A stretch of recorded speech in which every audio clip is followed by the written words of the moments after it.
Hola a todos y bienvenidos a este canal donde hablo de casos reales. Mi nombre es Marta y antes de empezar os pido que os suscribáis y que activéis la campanita para que YouTube os avise cada vez que suba contenido. Y si lo que cuento os parece interesante, dejadme un bonito like porque no sabéis lo mucho que me estaríais apoyando con este gesto. Bueno, pues segunda parte del caso Tomás Gimeno. Si todavía no habéis visto el vídeo anterior, os recomiendo que lo hagáis porque ahí explico muchas cosas en la introducción y también porque creo que esa primera parte es importante para comprender lo que voy a contar ahora. El enlace del vídeo va a aparecer por aquí arriba y también lo dejo en la cajita de descripción, así que dicho esto, no me enrollo más y empezamos.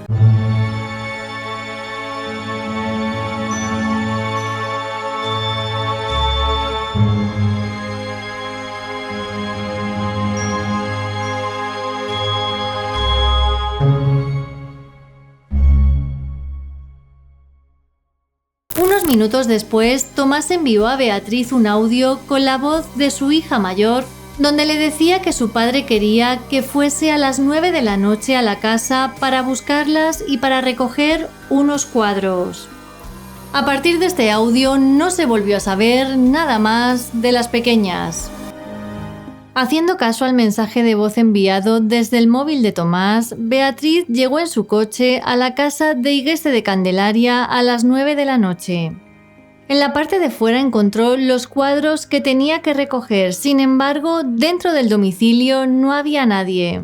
Fue por esto que llamó al teléfono de su expareja para ver dónde estaban. Tomás le contestó que había ido con las niñas a cenar a un McDonald's y que él mismo las llevaría a las 10 a la casa de Radazul donde Beatriz residía con ellas.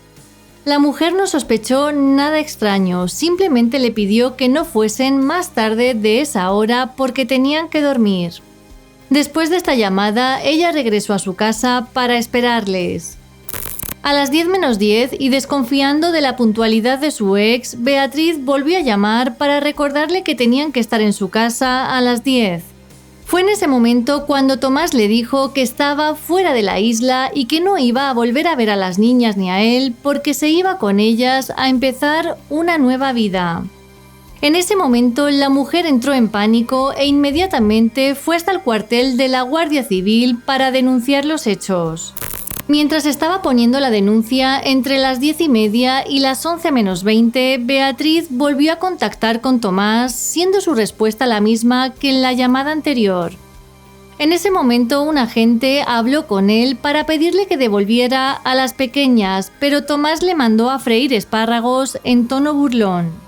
Según el auto judicial, a la 1:30 de la mañana, Beatriz mantuvo una última conversación con Tomás donde hablaron de cómo había sido su relación.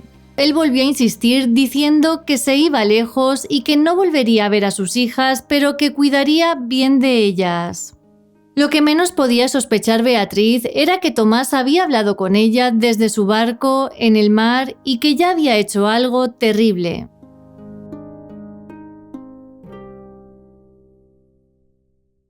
El 28 de abril, es decir, al día siguiente, el barco de Tomás apareció a la deriva, vacío y sin ancla. Mientras llevaban la embarcación a tierra para su análisis, encontraron flotando en el mar una maxicosi que pertenecía a la hija pequeña. En ese momento comenzó la investigación por el secuestro de Ana y Olivia. Durante el registro del barco vieron que dentro había restos de cinta americana y sangre. Tiempo después se supo que esta sangre pertenecía a Tomás y que llevaba ahí más de un año. En cuanto al coche que dejó en el puerto, hay que decir que no encontraron nada de interés. Inmediatamente los agentes revisaron las cámaras de seguridad del puerto de la Marina. Gracias a esto y al vigilante que estuvo allí trabajando la noche anterior, pudieron saber que Tomás llegó en su coche a las 9:27. De las niñas no había ni rastro. Una vez allí, estacionó el vehículo delante del Pantalana y trasladó varios bultos hasta su barco, entre ellos 2 bolsas de deporte. Para transportarlo todo, tuvo que hacer 3 viajes y tras esta operación, el hombre zarpó en su embarcación a las 10 menos 20. A los 10 minutos fue cuando recibió la llamada en la que Beatriz le pedía que no llegasen más tarde de las 10 y donde él le comunicó por primera vez que se había ido con sus hijas y que no volvería a verlas. Después se supo que Tomás regresó a tierra porque su teléfono móvil se había quedado sin batería. Y a las 11:15, cuando ya estaba llegando, se cruzó con una embarcación de la Guardia Civil. Los agentes hablaron con él y le pusieron una sanción por saltarse el toque de queda que había en ese momento por la emergencia sanitaria. Según dijeron tiempo después, no notaron nada extraño en su comportamiento. Además, cuando revisaron el barco, vieron que estaba vacío. Lo que menos podían sospechar era que Tomás acababa de tirar por la borda las bolsas que había subido minutos antes. El vigilante también contó que después de su encuentro con la Guardia Civil, Tomás le pidió un cargador de móvil. Como no tenía ninguno que fuera compatible con el suyo, el sujeto se fue hasta una gasolinera cercana donde compró dicho cargador, una cajetilla de tabaco y una botella de agua. Luego regresó al puerto, cargó su móvil en la garita de seguridad durante 15 minutos y volvió a salir en su barco a las 12:27 de la noche.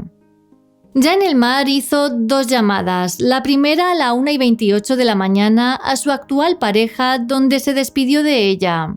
También ahí le comunicó que se llevaba a sus hijas fuera del país. La mujer le dijo que no podía hacer eso porque las niñas necesitaban a su madre, a lo que él le contestó que sabía que eso les iba a costar, pero que con el tiempo estarían bien con él, ya que tenía suficiente dinero para vivir. A la 1:30 llamó a Beatriz por última vez y después envió varios mensajes a sus amigos para despedirse y para dejarles pertenencias tales como su coche, un quad y el barco. Finalmente, a las 2:05, escribió un mensaje a su padre diciéndole que lo sentía de verdad, pero que necesitaba hacer esto y que por fin iba a estar bien y como quería. El último mensaje que le remitió fue a las 2:27 de la mañana. A partir de aquí, la señal de su móvil se perdió para siempre.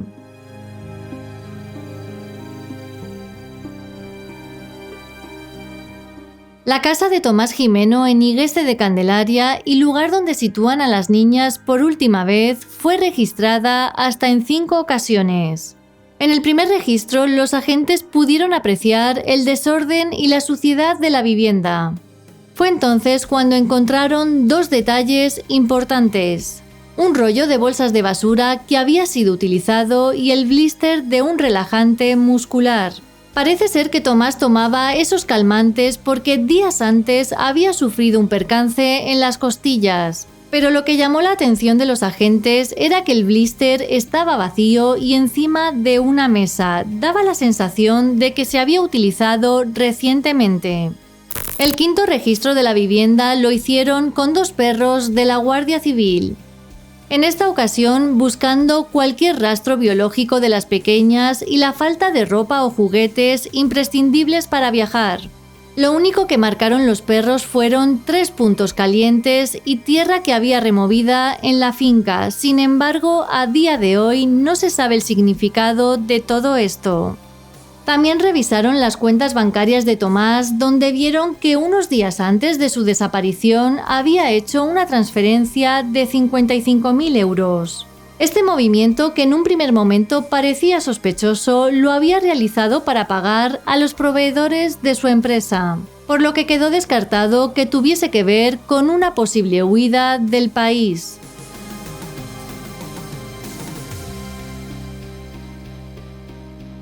La Guardia Civil buscó al padre y a las 2 niñas por tierra, mar y aire, y en un primer momento había 3 hipótesis puestas encima de la mesa.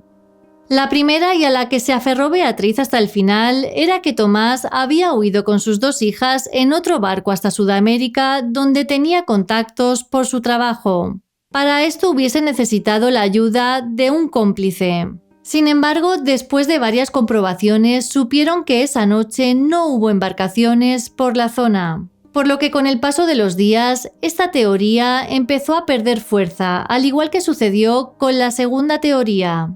Aquí se decía que Tomás no había salido de la isla, que estaba escondido con las pequeñas y que fue a su barco esa noche para dejar pistas falsas. La tercera teoría, y en la que nadie quería pensar, pero que sin embargo era la más probable para los agentes, era que Tomás le había quitado la vida a sus hijas y arrojado sus cuerpos al mar. Aún así, como no tenían pruebas, no podían descartar las dos anteriores, por lo que dictaron una orden de búsqueda internacional del padre y de las dos niñas. Mientras tanto, Beatriz, a través de las redes sociales y de los medios de comunicación, pidió que se distribuyeran fotos de Tomás y de sus hijas para que llegasen a todo el mundo. Si había huido con ellas al extranjero, alguien tenía que haberlas visto. También escribió varias cartas dedicadas a sus hijas y a Tomás, pidiéndole que las trajera de vuelta porque sabía que él era un buen padre y que las niñas necesitaban estar con ella. Pero los días iban pasando sin pistas sobre el paradero de los tres. Los agentes ya estaban convencidos de que tenían que centrar la búsqueda en el mar, así que decidieron pedir ayuda. Fue en ese momento cuando entró en escena algo que sería clave para resolver el caso: el buque oceanográfico Ángeles Alvariño.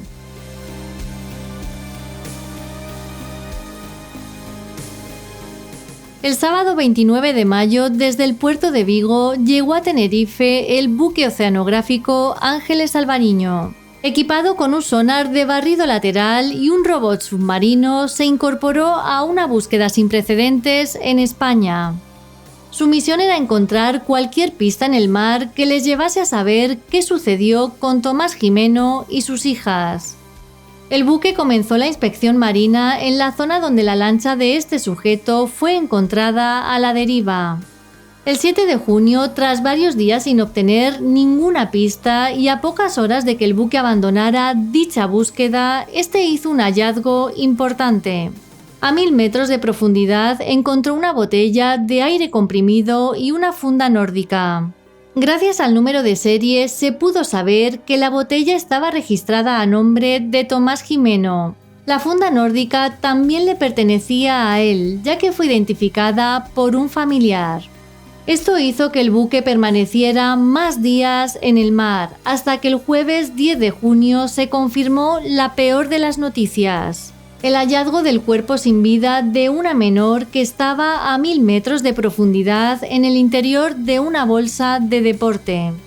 Se sabe que dicha bolsa iba junto a otra que estaba abierta y que ambas habían sido atadas con cinta americana a la cadena y al ancla de la lancha de Tomás. Posteriormente se confirmó que la pequeña era Olivia, de 6 años. Las dos bolsas encontradas coincidían con las que transportó Tomás Jimeno del coche a su barco la noche de la desaparición. Desde entonces, el rastreo del Ángeles Alvariño se centra en recuperar el cuerpo de la hija pequeña de 1 año y especialmente el de Tomás. Si su cuerpo no aparece, el caso no podrá cerrarse y quedará abierta la posibilidad de una huida.